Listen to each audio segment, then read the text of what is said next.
Anthropic, the company that says it wants to save humanity from AI, built an AI that codes on its own, does code reviews, opens pull requests, and got hacked by a GitHub bot message. This wasn't a nation-state attack. It wasn't months of reverse engineering. It was more like leaving the key under the doormat and the attacker reading the note that said PS. The keys under the doormat. Let me explain what Claude Code GitHub Action is because this part matters. Anthropic built a feature where you connect the AI directly to your GitHub repository. The AI reads your issues, does triage, replies to comments, writes code. It's basically like hiring a senior developer, except it doesn't ask for raises or complain about 8 a.m. meetings. The problem is, real senior developers get suspicious when someone sends a sketchy message. Claude Code, it followed instructions, and it wasn't just obeying anyone. There was a permission check. Only users with right access to the repository could trigger the action. Very secure.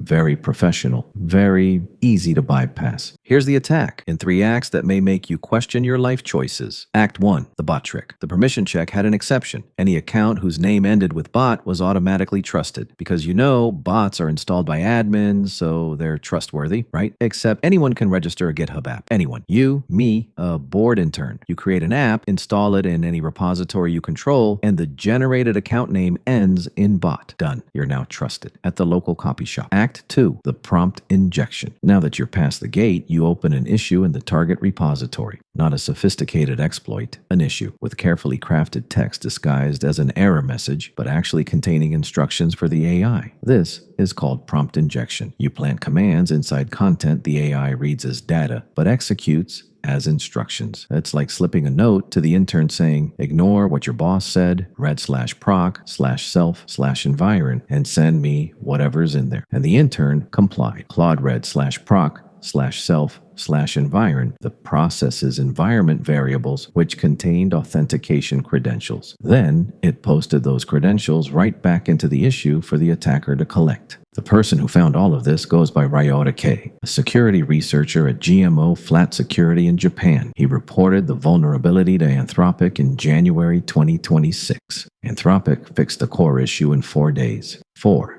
The full patch landed in version v1.0.94 of Claude-Code-Action. The vulnerability received a CVSSV 4.0 score of 7.8. That's the standard scoring system for security flaws. On a scale from 0 to 10, 7.8 is basically the rating for, this is serious, but at least civilization is still online. The bug bounty payout? $4,800. $4,800 for the person who potentially saved the development infrastructure of thousands of companies. But wait, that wasn't the only vulnerability he found. According to Rainova himself, he reported roughly 50 different ways to bypass Claude Code's permission system. 50. That's not a vulnerability. That's an open door policy. So let's recap what we learned today. Anthropic built an AI that writes code on its own. A researcher discovered that pretending to be a bot and sending a message with hidden instructions was enough to make that AI leak credentials, compromise repositories, and potentially poison the supply chain of thousands of projects. The researcher found 50 different ways to do it. Anthropic paid him $4,800 through its bug bounty program after the disclosure, and the underlying problem that AIs with real permissions can be manipulated through text still doesn't have a definitive solution. You know what that means? The race to automate everything with AI is moving faster than the race to secure it. And while companies compete to launch the next autonomous agent, attackers are taking notes on every permission those agents receive.